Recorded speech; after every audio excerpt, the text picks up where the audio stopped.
ओम शांति आजिर एई आलोचनाकू आपणमानकू स्वागत।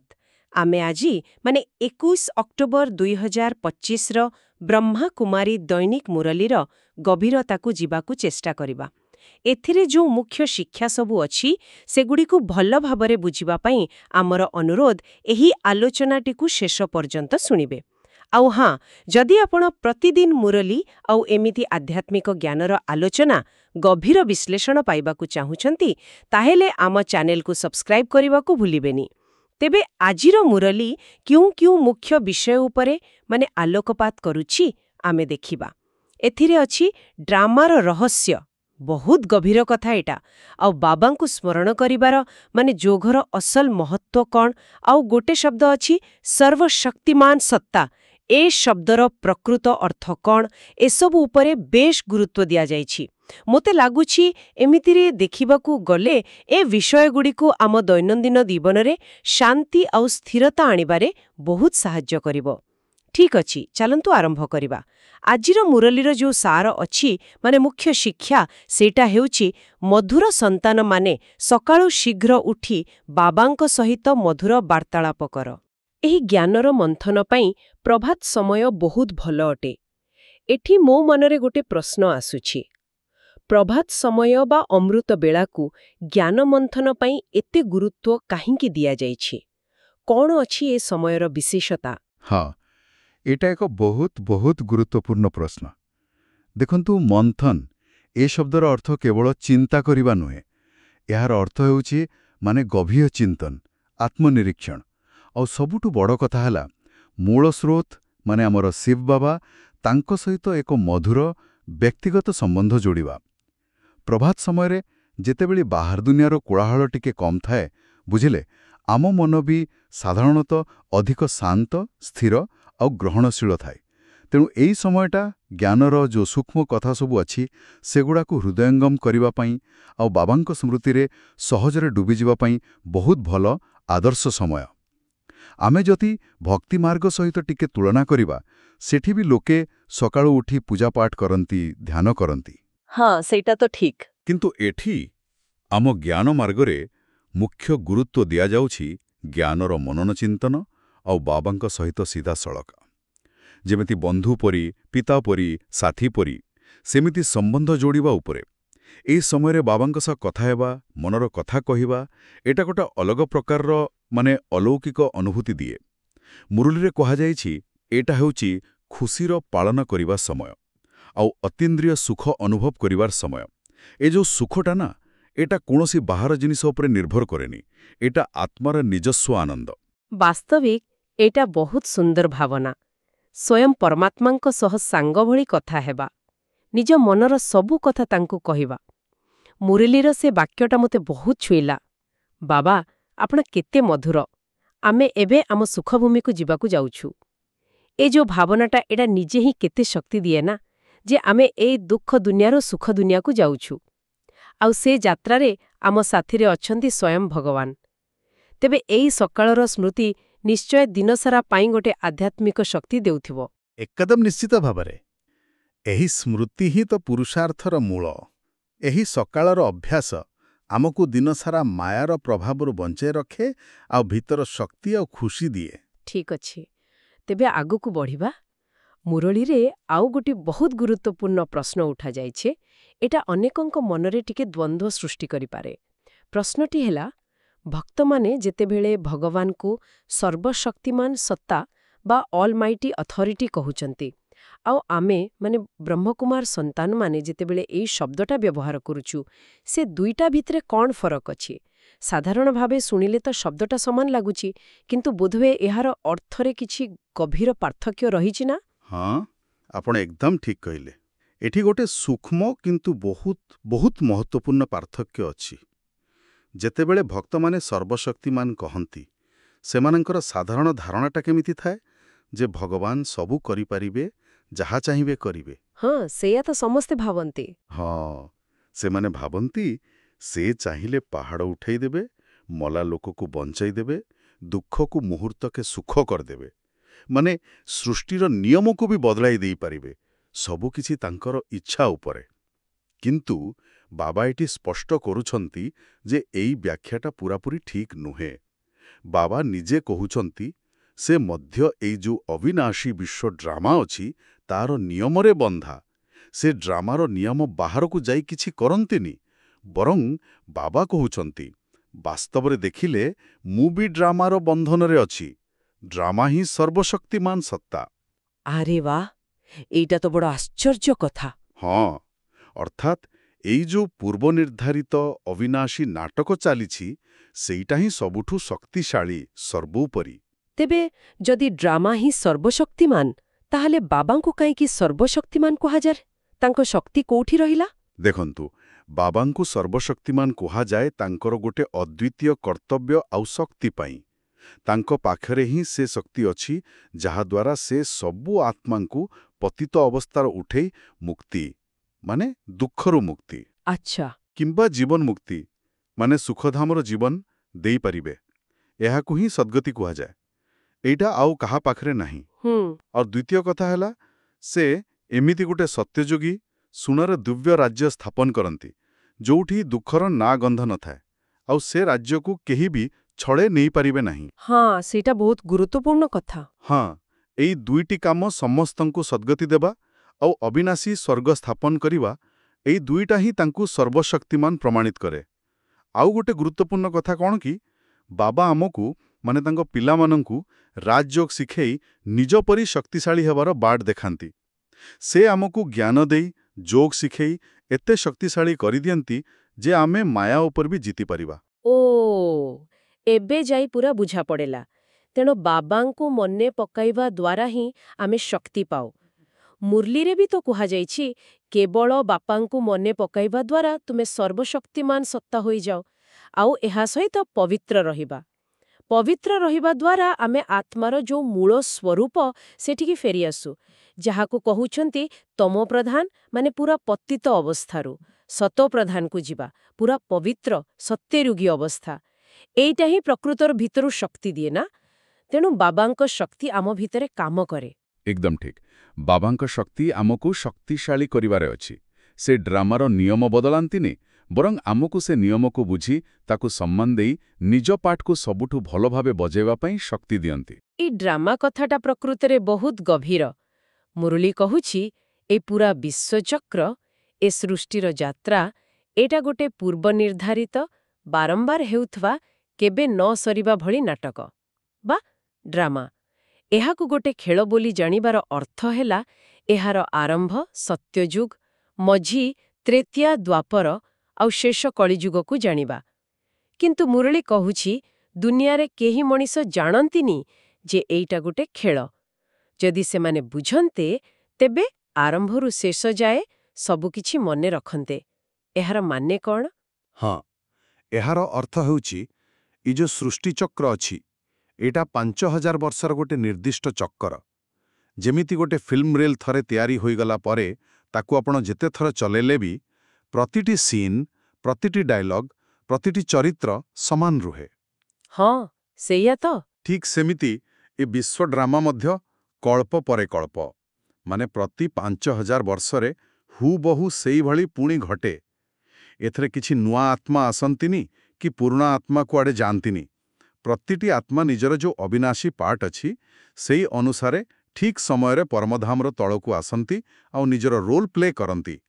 ମୁରଲୀରେ ଏ କଥା ବି ଅଛି ଯେ ସତ୍ୟଯୁଗ ଆରମ୍ଭରେ ବହୁତ କମ୍ ଲୋକ ଥାନ୍ତି, ମାତ୍ର 9 ଲକ୍ଷ। ଓହୋ, ଏତେ କମ୍?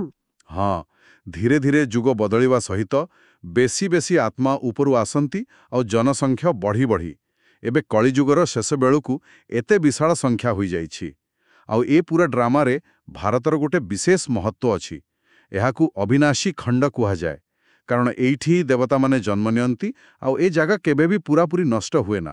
ଏହି ଜ୍ଞାନ ଯେ ସବୁକିଛି ଗୋଟେ ପ୍ରି ଡିଟରମାଇନ୍ଡ ଡ୍ରାମା, ଆଉ ସେଇଟା ପୁଣି କଲ୍ୟାଣକାରୀ, ଏଇଟା ବାସ୍ତବିକ ଆମ ଦେଖିବାର ନଜରିଆକୁ ପୁରା ବଦଳାଇ ଦେଇପାରେ।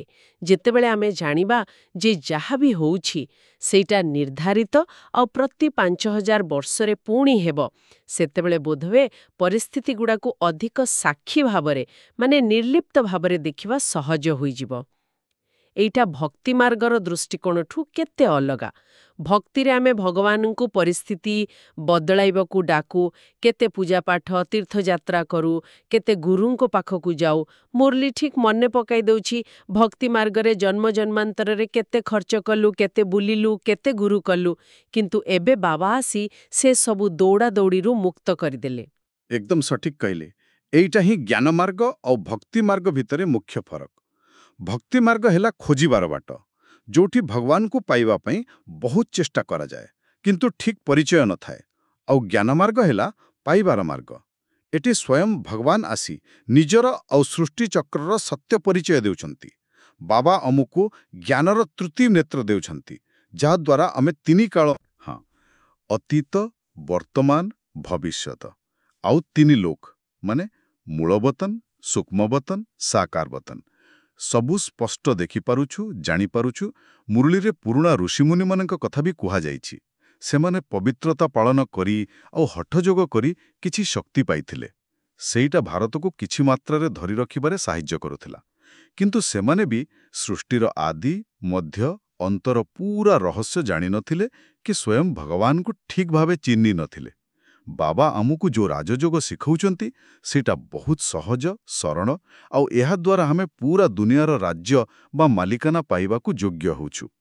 ଗୀତାରେ ଯେଉଁ ମନମନା ଭାବ ମହାମନ୍ତ୍ର ଅଛି, ମାନେ ମୋତେ ମନେ ପକାଅ, ବାବା ତାର ପ୍ରକୃତ ଅର୍ଥ ବୁଝାଉଛନ୍ତି।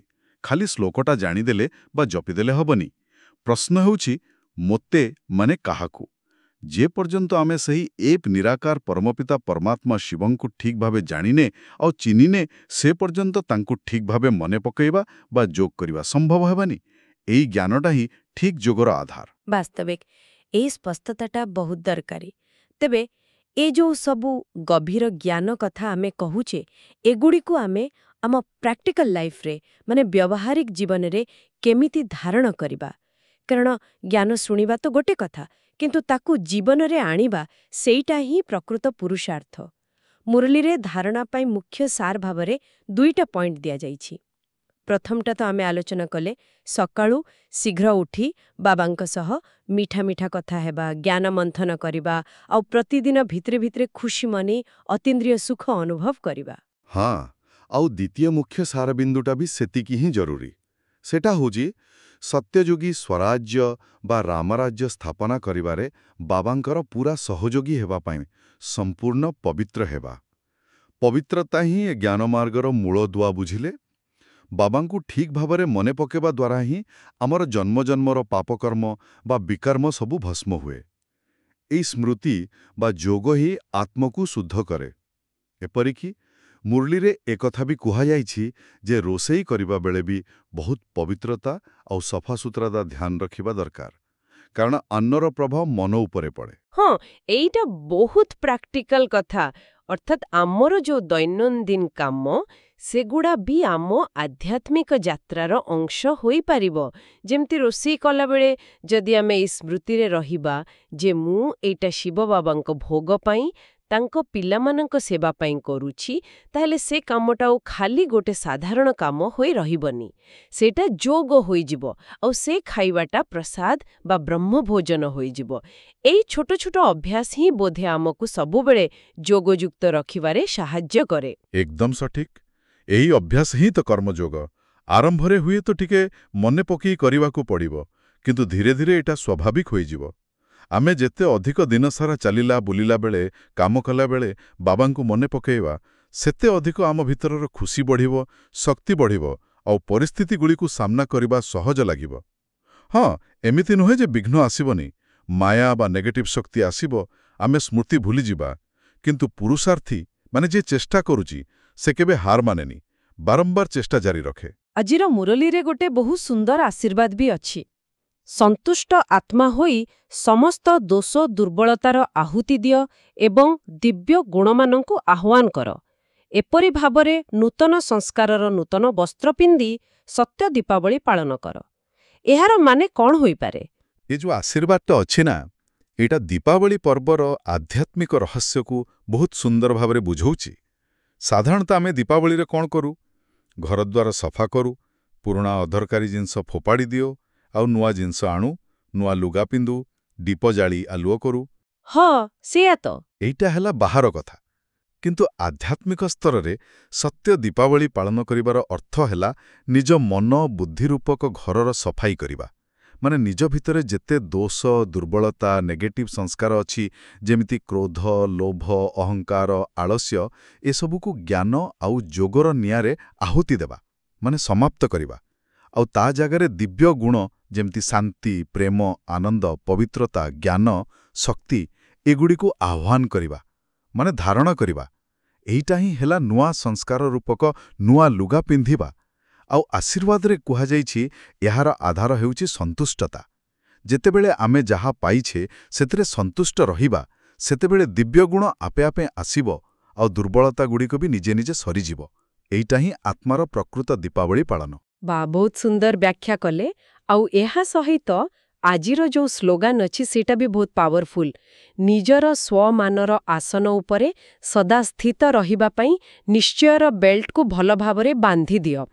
ଏଇଟା ବୋଧହୁଏ ସୂଚଉଛି ଯେ ଆମର ଆତ୍ମିକ ସ୍ୱରୂପ, ମୁଁ କିଏ, ଆଉ ବାବାଙ୍କ ସହିତ ଆମ ସମ୍ବନ୍ଧ, ମୋର କିଏ, ଏଇ ଦୁଇଟା କଥାରେ ଯଦି ପକ୍କା ନିଶ୍ଚୟ ବା ବିଶ୍ୱାସ ଥାଏ, ତାହେଲେ ସେଇଟା ଆମକୁ ଆମର ଉଚ୍ଚ ଆତ୍ମସମ୍ମାନ ବା ସ୍ୱମାନର ସ୍ଥିତିରେ ସ୍ଥିର ରଖିବ, ଆଉ ମାୟାର ପ୍ରଭାବ ଆମ ଉପରେ ପଡ଼ିବନି। ଆପଣ ଏକଦମ ଠିକ୍ ଧରିଛନ୍ତି। ନିଶ୍ଚୟ ହିଁ ବିଜୟର ମୂଳ।